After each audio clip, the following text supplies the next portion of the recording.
Peggy 18.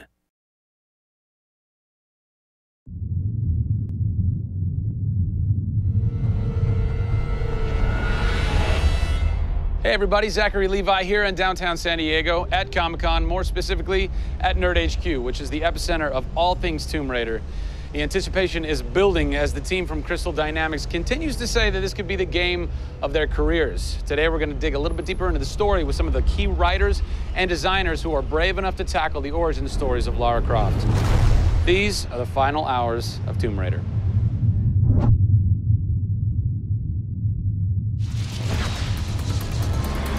We're in downtown San Diego. We're at Nerd HQ. Fans, the public, will get to play the game for the first time ever. Are you nervous? This is the most nervous time of the entire game.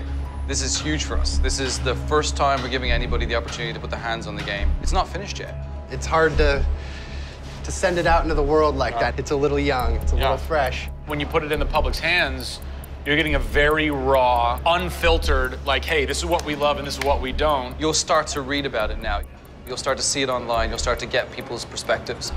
We're making sure that we make it the best thing that we can for the fans, and these are the fans. Why make an origin story? You could just kind of continue with the Lara Croft Tomb Raider saga, but you didn't. Why? We didn't start with the idea of doing an origin story, actually. We started with the idea of doing something fresh. There haven't been very many games that have the opportunity to go back and tell a true origin story. There is very few games like this.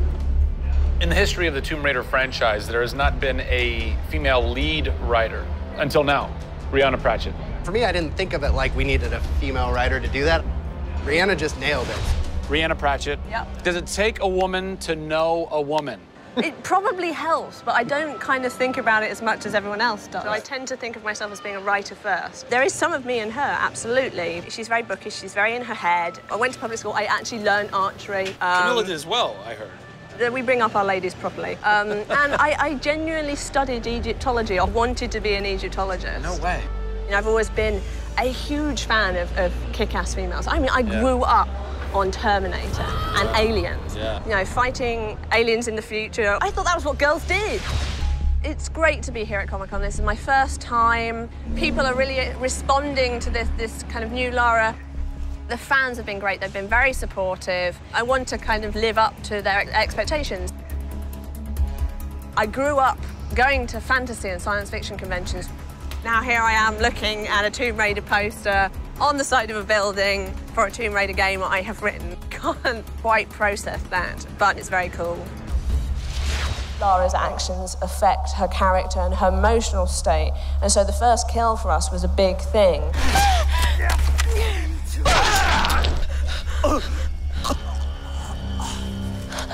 It's not comfortable to watch, and it shouldn't be. Oh, God! And it is about picking yourself up, despite the fact that you're scared. You can't have bravery without fear. In video games, you're kind of tweaking all the way down to delivery. Yeah. Blessing or curse. Games development can be quite harsh on narrative. You know, you can lose levels or characters. You have to be amazingly flexible. When is the script finally finished? You get insight when you see it through your audience's eyes. Yeah. So once the story gets to a point where we can start sharing with people, where we can start putting it on the screen, then we start to understand, are people getting from it what we want them to get from it? The feedback is that it's really fulfilling our primary goals of delivering a story that introduces people to a Lara Croft, but also just takes them on an amazing adventure.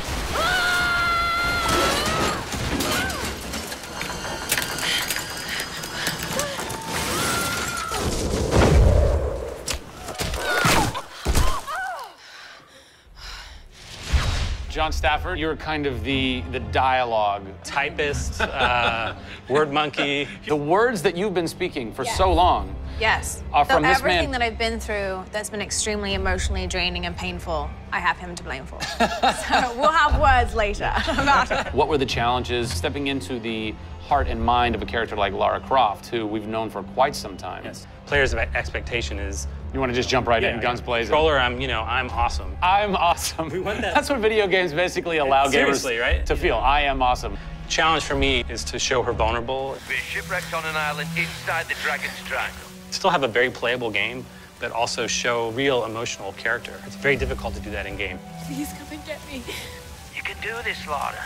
When you have really extreme circumstances, you have really extreme emotions. What the hell? Can't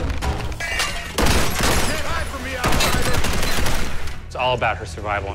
She's basically willing to do whatever it takes. There's people trying to kill you. You know, things are really extreme. Listen, I'm gonna get you out of there. I promise. I promise. I didn't want any lines to sound gamey. There was a good collaboration of making sure that really that didn't happen. That's very difficult writing, you know? How do you write a line that isn't just like, I should go there? Yeah. Yeah. You know, I mean, that's... I bet there's something hidden in that crate. I want you to love this game in a way that really feels like the first time you played it, but do it in a way that people have never seen before. For me, it's crazy not to look at this as an opportunity to really start that dialogue. This is the game of our careers. This truly is the first time to sort of say, okay, this is it. Well, now that we know a bit more about what it takes to reimagine an icon from the ground up, we're headed east to go behind the sounds of Lara's journey. A journey that is heightened and shaped by cinematic score and sound design. I hope to see you on the next episode when we talk to who's behind what we're hearing in Tomb Raider.